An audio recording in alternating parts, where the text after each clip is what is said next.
At the beginning of Update 3.2, the character Beryl was released. She's a true limited intellect character who deals mental damage. In this video, I'm going to explain her skills, which Psychube to use, her best portraits, and her top teams. Beryl's arrival also brings a new mechanic called Lingering Glow, which works similarly to Blood Tithe in some ways but functions differently. Instead of Blood Tithe's stack trigger, Lingering Glow builds up whenever an enemy is inflicted with Burn or Halo. At the start of each round, for every 10 points of Lingering Glow, all allies gain 0.5% critical rate for that round. Halo is similar to Burn. It's a debuff applied to enemies that reduces the healing they receive by 25% and, at the end of the round, makes them take Genesis damage equal to 4% of the caster's ATK per stack. Halo can stack up to 30 times, but all the stacks count as one negative status. When Halo is triggered, 50% of the stacks are removed. Precognition is a passive effect that activates at the start of combat.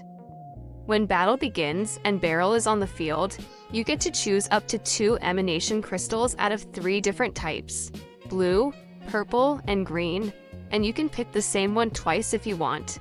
Each crystal has a different effect. Once Lingering Glow reaches 150 stacks, after any allied action, Beryl will trigger her special attack, Destined Doom, which is influenced by the crystals you picked. The Insight 1. Upon entering battle, Beryl gains a force field called Mirrored from Above. This effect changes based on the emanation crystals you chose. For example, blue makes extra actions apply Halo, purple makes active attacks apply Halo, and green makes rank 2/3 attacks apply Halo.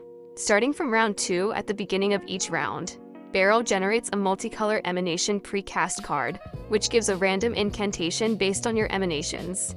The blue emanation grants 30, 45, or 75 points to Destined Room's counter, depending on the rank of the card.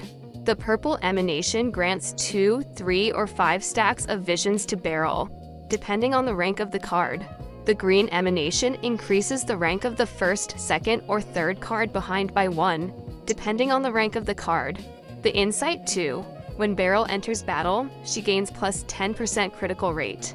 The Insight 3. At the start of battle, Beryl gains plus 1 Moxie and plus 20 Lingering Glow. Additionally, at the end of each round, if Lingering Glow is at least 60, she gains another plus 1 Moxie. Now that you know all the new mechanics Beryl brings, I'm gonna show you her skills. The first skill, called Blaze Through the Lens, is a one-target attack that deals 200% mental damage. If the target has fewer than 20 stacks of Halo, or if it's the only enemy present, it inflicts 4 stacks of Halo on that target. Otherwise, it applies Halo to all other enemies equal to 50% of the target's Halo stacks. The second skill, Nothing Unexpected, is a self-buff that grants Beryl 3, 5, or 8 stacks of vision. Vision reduces the amount of Lingering Glow needed to trigger Destined Doom by 50. And each time you cast Destined Doom, you lose 1 stack of vision. Destined Doom is a mass attack that counts as an extra action. It deals 500% mental damage to all enemies and an additional 500% mental damage to the enemy with the highest Halo stacks. For each stack of vision she has, Destined Doom gains plus 1% incantation might, up to 20 stacks. Depending on the emanations you chose before battle, Destined Doom gets different added effects. Emanation of Blue. Asterisk has a 33% chance to trigger Destined Doom Emanation of Blue 1 extra time. Destined Doom Emanation of Blue is a special version triggered only by blue emanations. It deals 100% mental damage to all enemies, and an extra 100% to the enemy with the highest Halo stacks. For each emanation of blue equipped, it deals an additional 120% mental damage to all enemies, and an additional 120% to the highest Halo target. For every stack of vision, this version also gains plus 1% incantation might up to 20 stacks.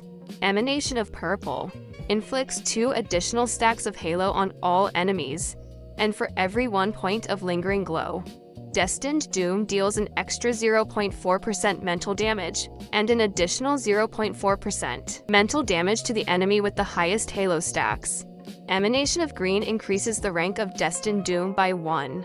At rank 1, 2, or 3, it deals an extra 80%, 120%, or 150% mental damage to all enemies, and an additional 80%, 120%, or 150% mental damage to the enemy with the highest Halo stacks.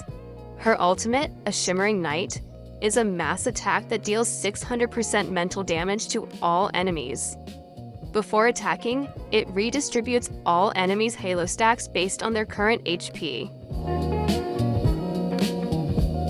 Now that you know her skills, let's talk about Beryl's portraits.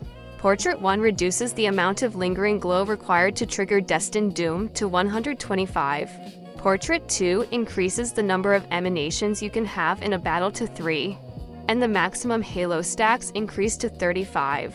Portrait 3 increases the Moxie Beryl gains at the start of battle to 3, the base mental damage of Destined Doom and Destined Doom Emanation of Blue is increased by 125%, and their additional mental damage is increased by 150%. The additional mental damage from Emanation of Purple per point of lingering glow is increased to 0.5%. The additional mental damage from Emanation of Green at Incantation rank 1, 2, or 3 is increased to 100%, 150%, or 187.5%.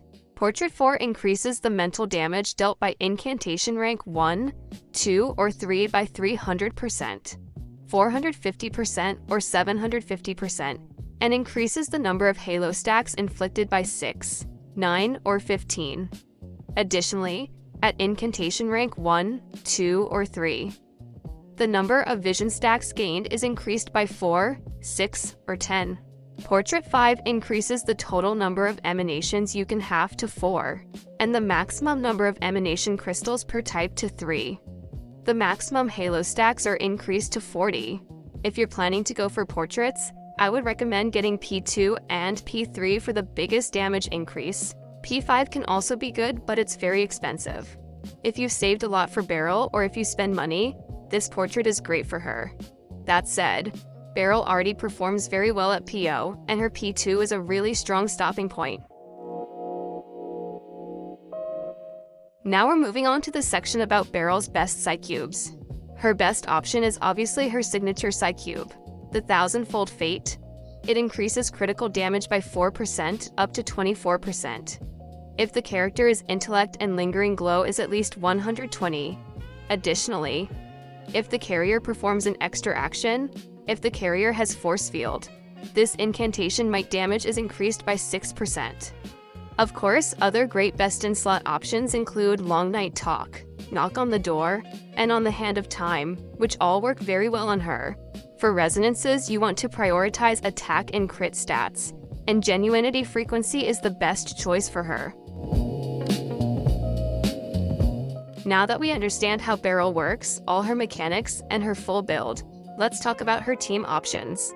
Since Beryl is the first Lingering Glow character, there aren't many characters that synergize perfectly with her yet, and her best support will be released in the next patch. However, her current best team consists of Isolde Euphoria, who is the second character able to trigger Lingering Glow along with Flutterpage and Fatutu. Fatutu can also be replaced by Keeperina or Lopera. If you don't have Flutterpage, you can of course replace her with Mercuria. In conclusion, Beryl is a unique DPS who introduces the Lingering Glow mechanic. Her best supports haven't been released yet, but even without them, she performs very well in current content and clearly has strong future potential. That's all for today. Thank you for watching this guide, and if you have any questions about Beryl, feel free to ask them in the comments.